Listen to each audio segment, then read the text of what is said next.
Alors ça y est, vous avez pris vos nouvelles fonctions, vous avez signé votre contrat et vous voulez y aller à fond, vous êtes motivé à bloc. Il y a une chose qu'il faut juste retenir, c'est qu'une étude récente montre qu'un CDI sur 6 n'est pas reconduit à l'issue de sa période d'essai. Tout simplement parce qu'il y a une erreur majeure à éviter. Vous vous dites, on m'a recruté pour des compétences, parce que je suis un bon, donc je vais y aller et je vais tout bouger, ils vont voir qui je suis. Et ça, c'est le meilleur moyen de vous planter. C'est là que nous avons cherché à connaître les causes de cet échec et nous avons mené une étude. Pour ça, nous avons audité différents DRH, différents dirigeants et évidemment des nouveaux managers qui prenaient leurs fonctions. Et en fait, ce qui ressort, c'est qu'il est nécessaire d'être assez méthodique dans sa prise de fonction. Et schématiquement, on peut a priori récupérer 3 phases qui sont la première, bien se préparer. La deuxième, c'est environ 100 jours, 3 mois, pour vraiment faire un ramp-up. Et la troisième, c'est donner la pleine mesure de son potentiel et y aller à fond. Tout d'abord, être bien clair pourquoi vous prenez ce job.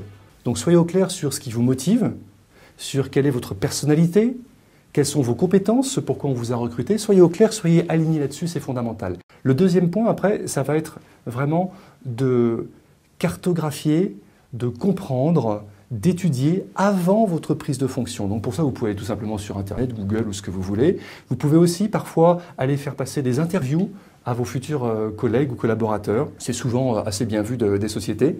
Et enfin, une fois que vous avez étudié tout cet environnement de l'extérieur, ce que je vous recommande, c'est simplement de prendre des vacances. Reposez-vous, prenez du temps pour vous.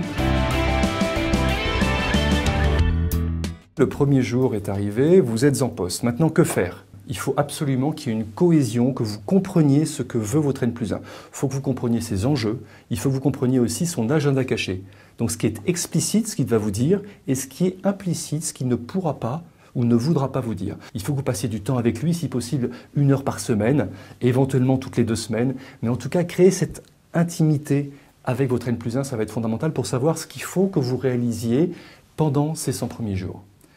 Une fois que ça s'est établi, sur tout le reste, tout ce qu'il ne vous a pas dit de faire tout de suite, je vous invite à ce moment-là à prendre le temps et à répartir tranquillement ces actions au long des 100 jours, voire après, toutes celles qui restent à faire. Parce que vous aurez besoin de beaucoup de temps pour écouter, comprendre l'environnement, aller rencontrer les personnes, qu'elles soient internes ou externes. Parce que votre réussite va dépendre que d'une seule chose, c'est que vous soyez accepté par l'organisation.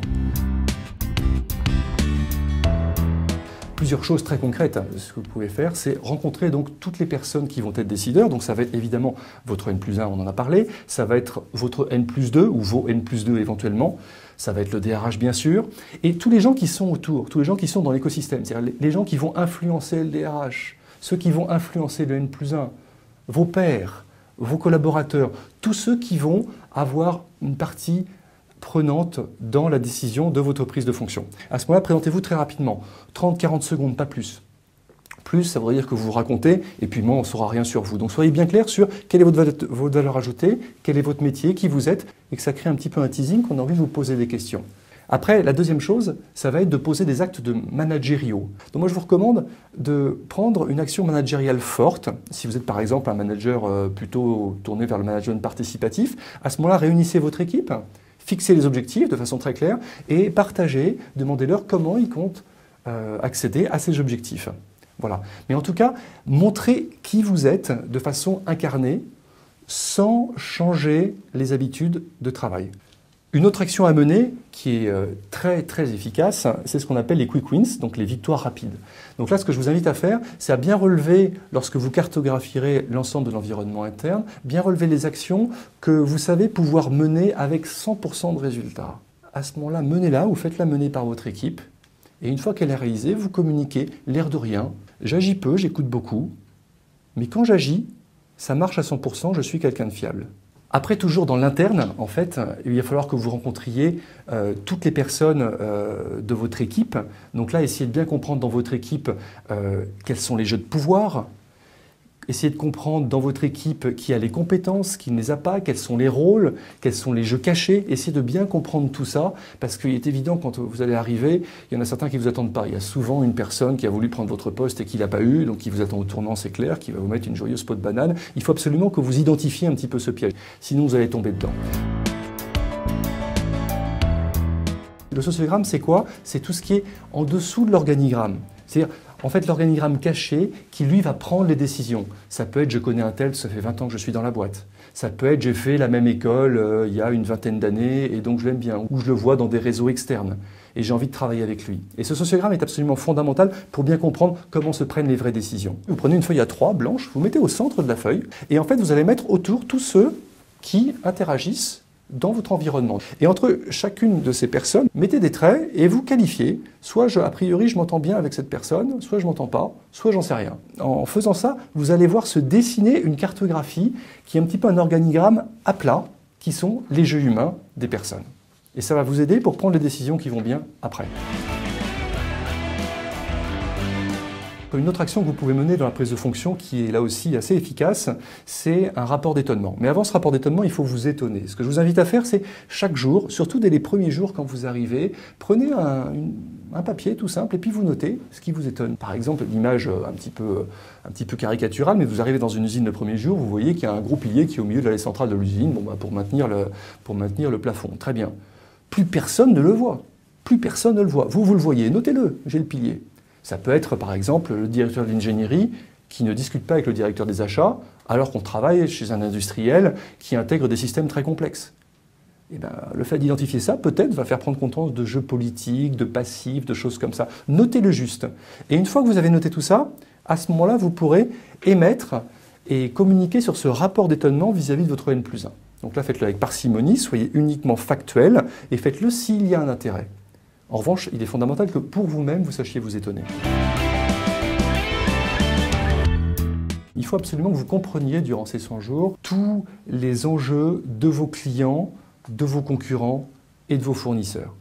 Moi, ce que je vous invite à faire, c'est de les rencontrer, tout simplement. Les clients, évidemment, mais demandez-leur. À chaque client, vous allez le voir, vous lui demandez en quoi ça a bien marché, en quoi ça n'a pas marché, qu'est-ce que vous me conseillez.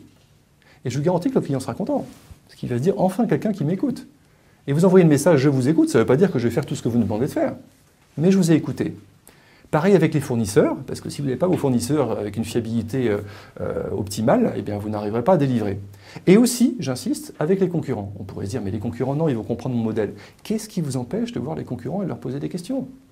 Après, ils vous répondront ou pas, ils vous diront la vérité ou pas la vérité, mais rencontrez-les. Rencontrez tout votre écosystème externe. Encore une fois, vous avez 100 jours qui sont 100 jours durant lesquels vous pouvez vous étonner, durant lesquels vous pouvez poser des questions. Après ces 3 mois, ces 100 jours, ce sera plus possible. Donc après 6 mois, restez vraiment focalisé à fond pendant 18 mois sur votre poste. À 150-200%, allez-y à fond pendant 18 mois. Au bout de 12 mois, faites un point exhaustif, complet avec votre N+1. Histoire que vous puissiez dire là où ça a bien marché, là où vous avez eu des doutes, et que vous puissiez bien comprendre quels sont les enjeux à nouveau de votre N+1. Et à partir de là, vous allez prendre votre envol. Donc là, il faut vraiment que vous déployiez votre potentiel, pas à pas, mais de façon très claire. Donc ce qui est clair, c'est qu'au bout de 3 mois, vous faites partie des meubles. Donc vous ne parlez plus au passé, quand j'étais chez machin bidule, ça c'est fini. À partir de là, vous pouvez poser les pierres, donc définissez une vision, une raison d'être de votre entreprise, de votre service même, élaborer les changements d'organisation qui pourront s'avérer nécessaires. Et enfin, une fois que ces changements d'organisation ont été faits, en fonction des compétences qui sont dans votre équipe actuelle, à ce moment-là, assurez une cohésion d'équipe très forte et si nécessaire, faites-vous accompagner pour renforcer cette cohésion et partir sur de bonnes bases sur le long terme. Donc vision, organisation et cohésion d'équipe. Et bonne chance, c'est parti.